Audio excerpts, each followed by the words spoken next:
Thank you, Images Group, for organizing this event and inviting us here. So, I think as we earlier talked about, so many startup summits over the last few years. Clearly, over the last decade, internet in general, and I would say D2C in particular, has fueled the entrepreneurial dreams of thousands of people. And we at Redseer, as a consulting firm focused on this space, have had the good fortune of getting a ringside view into how this has all unfolded. So I'm going to talk a little bit about Redseer and then talk about how D2C brands have been impacting Indian e-commerce system. And then we recently did a digital disruptor study. I will share a few insights from the same to the group here. So as many of you might be aware, you would have read our reports. We are the leading consulting firm with a very strong focus on consumer and internet. So we have been very active in this since about 2010, done over 600 engagement focused on the sector. And our USP really is that we try to drive insights leveraging a lot of big data and primary research. And this has been very useful because information around internet is, it changes very fast. B, it is hard to come by as there are so many companies out there, and I'll just talk about that. There are over 9,000 D2C brands in India right now. So just to know what's going on, where personal loan, e-commerce, platforms, brands, funding. So we do track that in a fair degree of detail.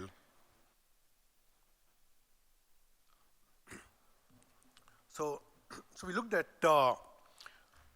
various D2C brands and found there are about 1,500 D2C brands who have a reasonable visibility and scale in India right now. And how we define D2C is it needs to be a distinct brand. It needs to be an Indian company, an Indian brand. It should have a brand.com. And I'm defining it because D2C can mean many things, right?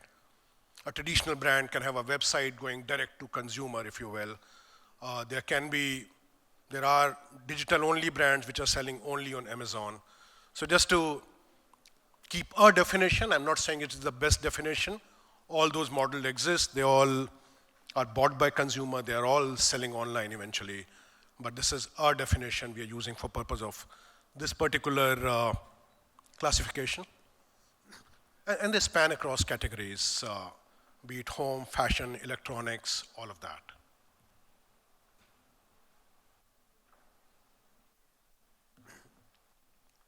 So the D2C brands have been growing faster than e-commerce growth rate, growing at almost 60%.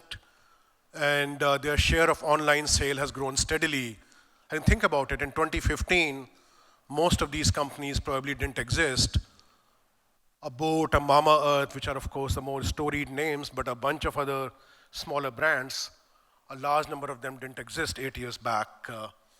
And now they together account for about 10% of total online sale in India in face of large traditional brands, large, be it a Samsung and Apple to a Unilever and so forth. And the total opportunity as we see going forward is the D2C should drive about 25 billion of revenues in 4 to 5 years from now.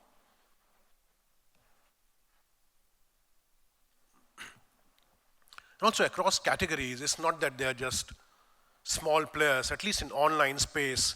In many of the subcategories, we find D2C players consistently having a sizable presence in the top 10 brands in that category.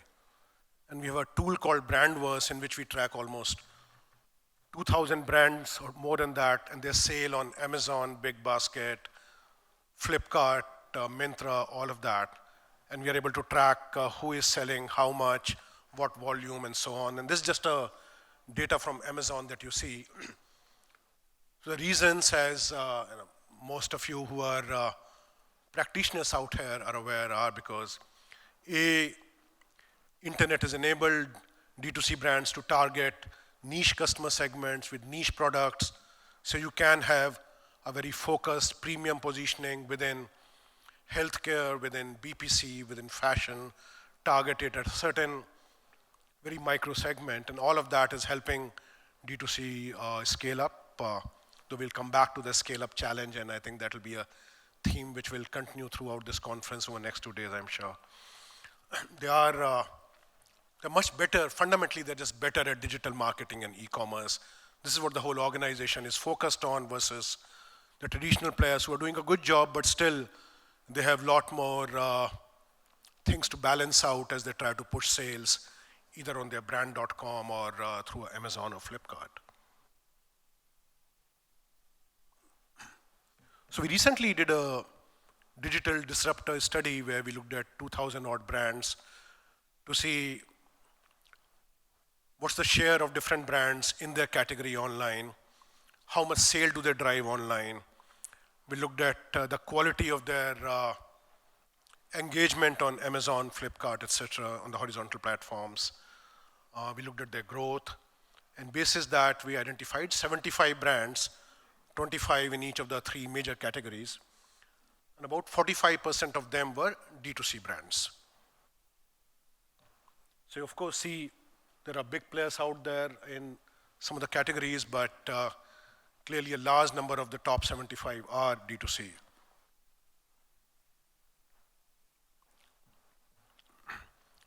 And I would say first 2-3 years prior to COVID, I think D2C brands had a bit of a dream run when market was probably less cluttered. Traditional brands were not as focused on online, and they were able to scale up rapidly. But now we see even traditional brands are hitting almost 25% sales online.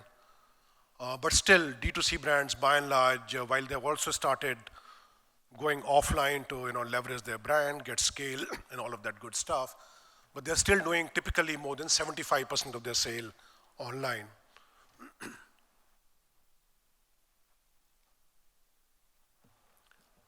And then we tracked all of these 75 different players on a 2x2 matrix, and that's what we consultants love doing. So we said, let's look at online share in their category on the x-axis, and let's look at share of online sale in the total sale on the y-axis. So clearly, very sharp demarcation, if you will. The red dots are the D2C brands, and they're all doing high share of online sale, but so far able to dominate their categories only in a few, I would say, electronics, hearable, wearable, meat, licious, fresh to home, a few BPC categories. That's where, which is the top right quadrant, which is where D2C brands have been able to drive dominance in their subcategory in the total market. But as far as percentage sale from online and a reasonable share of the category go, the large number of these brands out there in the top left quadrant. Of course, everyone wants to go in the top right. Traditional players need to drive more sales online. D2C brands need to just get more scale because particularly in the cluttered categories like fashion, grocery, I think we all know it's harder to get beyond 100, 200 crore. And that's where one can almost see a lot of synergies there. And we do, of course, over the last 1 year, several M&A activities happened, large traditional companies acquiring D2C brands, which is a good outcome in most cases, I would say.